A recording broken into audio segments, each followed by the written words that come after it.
Quando entrei naquela empresa, ela ainda funcionava num galpão emprestado, com chão de cimento grosso e cheiro de tinta fresca nas paredes.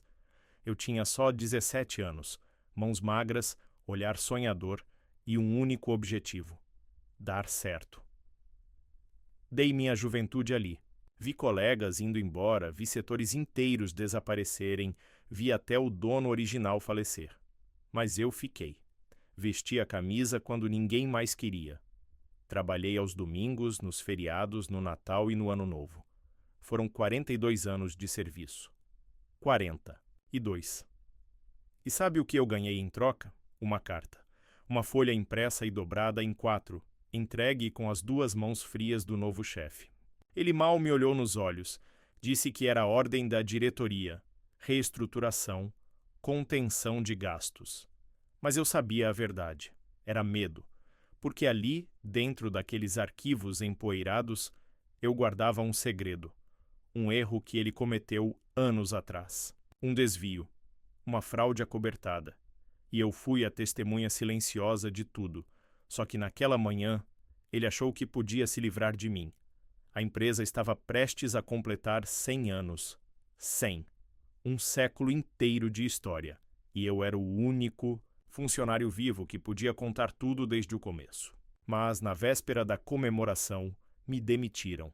Sem aviso, sem agradecimento, sem sequer uma placa de obrigado. E como se não bastasse, fizeram questão de me tirar da lista de convidados do evento. Cancelaram até minha carteirinha de acesso à verdade. Eles tinham medo do que eu podia dizer, mas o que eles não sabiam é que eu já tinha falado. 2 meses antes da minha demissão, deixei um envelope lacrado no setor de RH.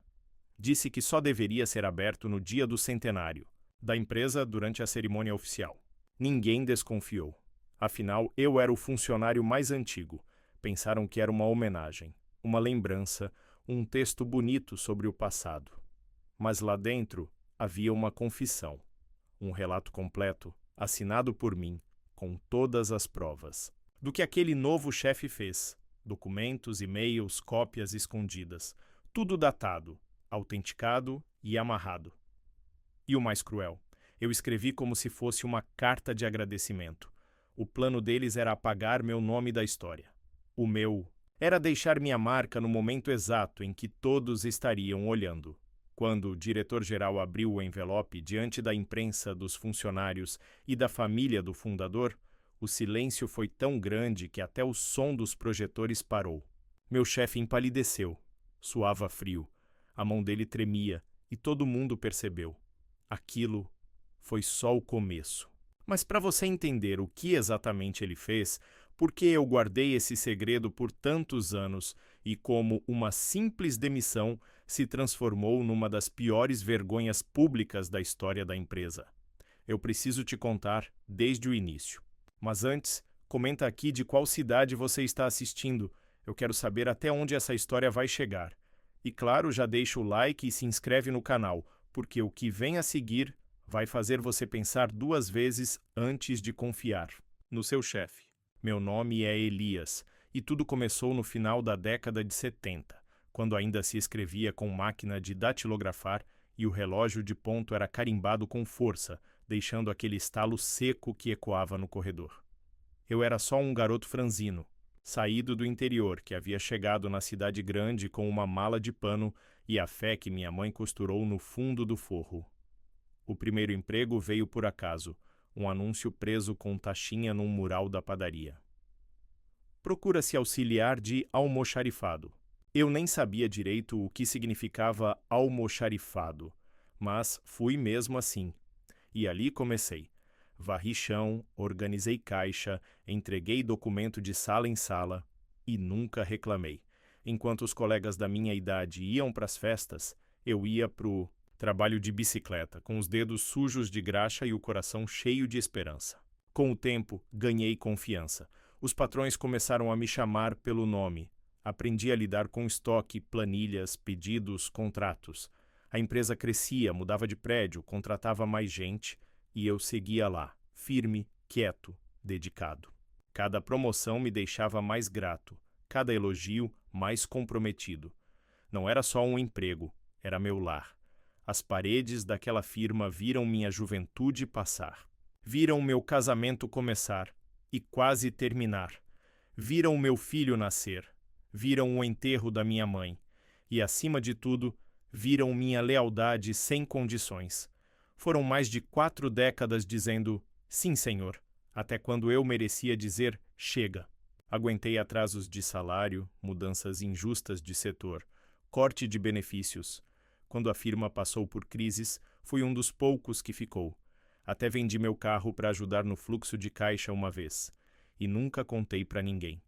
Nunca exigi nada em troca, até aquele dia. O novo chefe chegou cheio de pose, recém-formado, blazer engomado e sorriso de quem nunca passou por dificuldade. Foi colocado como gerente geral por ser genro de um dos sócios. Eu logo vi que ele era fraco. Arrogante demais para ouvir, inseguro demais para perguntar. E como sempre fiz com todos, tentei ajudar. Ensinei os atalhos, os códigos, os nomes dos fornecedores, as manhas do sistema. Até as falhas que ninguém percebia. Foi aí que cometi o erro de confiar. Um dia ele pediu minha assinatura numa solicitação de pagamento duplicada. Eu questionei. Ele disse que era apenas um erro de digitação. Insistiu, sorriu. E eu, burro, assinei. Meses depois, uma auditoria interna quase descobriu tudo, mas ele jogou a culpa num estagiário e fez sumir os papéis certos. Só que eu não esqueci. Guardei cópias escondidas, prints, comprovantes. Como se lá no fundo, uma parte minha já soubesse que ele ia me trair. E traiu. Na véspera do centenário da empresa, um evento que deveria ser minha despedida honrosa, meu momento de ser lembrado com dignidade, fui chamado na sala dele. Ele estava com aquele mesmo sorriso frio. Disse que, infelizmente, não havia mais espaço para mim na reestruturação, que a empresa precisava se renovar, que era hora de dar lugar aos mais novos. Mal me deixou responder. Já entregou o papel e pediu para eu assinar ali mesmo. Meu nome foi apagado de todos os registros do evento comemorativo. Meu crachá foi desativado. E eu saí por aquela porta com os olhos secos, mas com o coração em brasa. Naquela noite, sentei no escuro da minha sala e fiquei encarando as pastas antigas do armário. Ali, dentro de uma delas, estava minha chance de não sair calado. Eu tinha 2 opções: aceitar a ingratidão como mais um peso ou transformar aquela dor em algo maior. E foi aí que a ideia nasceu. Uma carta, não de raiva, mas de verdade. Uma verdade que poderia implodir a imagem impecável daquele chefe novo, exatamente no momento em que ele mais seria aplaudido. Mas o que você ainda não sabe é o que eu revelei nessa carta. E por que, depois da leitura, ninguém mais conseguiu olhar para ele da mesma forma. Nem mesmo a esposa. O que muita gente nunca entendeu, e talvez nunca entenda, é que uma empresa não é feita só de metas, reuniões e planilhas. Uma empresa é feita de gente. Gente de verdade.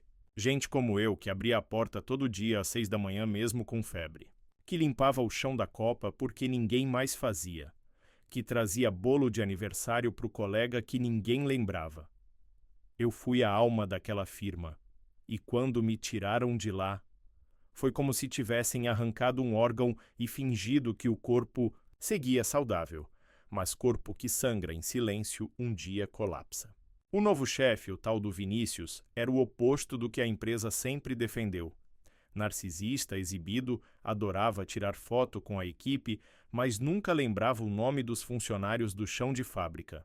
Chegava atrasado e culpava o trânsito. Errava nos números e culpava a contabilidade. Na frente dos donos era todo carisma, mas nas costas falava com desprezo até da faxineira que servia o café. A primeira vez que percebi o tipo de jogo que ele jogava foi numa reunião com a diretoria.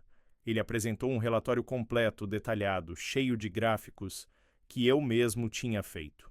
Cada dado, cada planilha, cada análise era meu trabalho. Mas lá estava ele, levando o crédito como se tivesse passado noites acordado. Eu quis contestar, mas fui calado com um olhar. Aquele tipo de olhar que diz: Você é só o velho que carrega a caixa. Eu sou o novo rosto da empresa.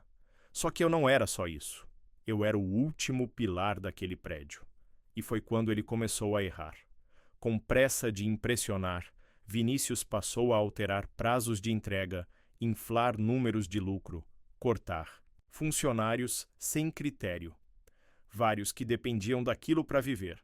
A justificativa era sempre a mesma. Estamos modernizando. Mas a verdade era outra. Ele estava pavimentando seu próprio tapete vermelho. Em uma dessas jogadas, ele me entregou um contrato de fornecimento com cláusulas que claramente favoreciam uma empresa externa, que, depois descobri, era do próprio cunhado dele. Um esquema, um desvio camuflado de modernização. Ele precisava da minha assinatura para validar. E mais uma vez jogou aquele charme cínico, o tom bajulador, a falsa camaradagem. Só que dessa vez eu não assinei. E ele percebeu. Ficou tenso. Começou a me tratar com frieza. Minhas funções foram diminuindo. Minhas tarefas redistribuídas. Minha mesa foi realocada para um canto sem janela. Aos poucos, ele me apagava, até que, enfim, me demitiu. Mas antes disso, eu já tinha iniciado o contra-ataque. Comecei a organizar todos os documentos antigos, e-mails, protocolos, prints de conversas com instruções implícitas. Eu tinha tudo. E escrevi a carta como se fosse uma homenagem. Começava com palavras bonitas. Em nome dos meus 42 anos nesta empresa, deixo aqui meu último relato. A equipe do RH achou emocionante. Entreguei o envelope selado, lacrado, com o nome do diretor no canto. Pedi que fosse lido no palco do centenário como símbolo de gratidão. E deixei claro, não abram antes do evento, é surpresa. Enquanto isso, fiquei no escuro, sem crachá, sem salário, sem reconhecimento. Me escondi como um fantasma. Mas fui acompanhando tudo de longe. Vi os preparativos, os banners com fotos de Vinícius sorrindo, o palco sendo montado. Sabia que ele planejava usar aquele momento para anunciar sua promoção à presidência. Sabia que ele ia discursar como se fosse o herói da nova geração. E foi por isso que escolhi aquele instante, o exato momento em que todos estariam olhando para ele. Na véspera do evento, fui até o prédio antigo da empresa. Entrei escondido por uma porta lateral que eu mesmo ajudei a instalar décadas atrás. Fui até o arquivo morto. Peguei um dos antigos crachás comemorativos que sobraram, da época do aniversário de 75 anos. Coloquei no bolso. Sabia que ninguém checaria. E no dia seguinte, eu estava lá, sentado entre os convidados com o rosto semicoberto, olhos atentos e o coração em chamas. Quando o diretor-geral anunciou: "E agora, para homenagear nosso funcionário mais longevo, Elias de Souza, vamos ler uma carta que ele nos deixou como legado." O salão inteiro silenciou. E o que veio depois foi o começo do fim. Para Vinícius, o silêncio naquele salão era algo quase sagrado. Mais de 300 pessoas presentes. Ex-funcionários, membros da diretoria, imprensa local, filhos e netos dos fundadores. Todos esperando por palavras de gratidão. Todos achando que ouviriam um tributo singelo, nostálgico, daqueles que arrancam uma lágrima discreta e uma salva de palmas educada. Mas não. O que veio foi dinamite em forma de papel. O diretor-geral, homem sério, de postura rígida e voz metálica, desembrulhou o envelope com cuidado. Retirou o papel com 2 folhas escritas à mão. Ainda sorriu ao ler o cabeçalho. Carta de despedida de Elias de Souza, 42 anos de serviço. Mas à medida que os olhos dele corriam pelas linhas, a expressão foi mudando. Primeiro, a testa enrugou. Depois, os lábios se comprimiram. E, por fim, ele parou de ler. Ficou em silêncio por alguns segundos, como quem busca uma saída, mas não encontra. Os convidados se entreolhavam, desconfortáveis, até que, tentando manter a compostura, ele pigarreou e passou o papel para o vice-diretor ao lado. "Acho que é melhor o senhor ler", disse com voz falha. O novo leitor começou. "Hoje me despeço, não com orgulho, mas com tristeza. Tristeza por ver que a empresa à qual dediquei minha vida perdeu o que tinha de mais valioso: o caráter.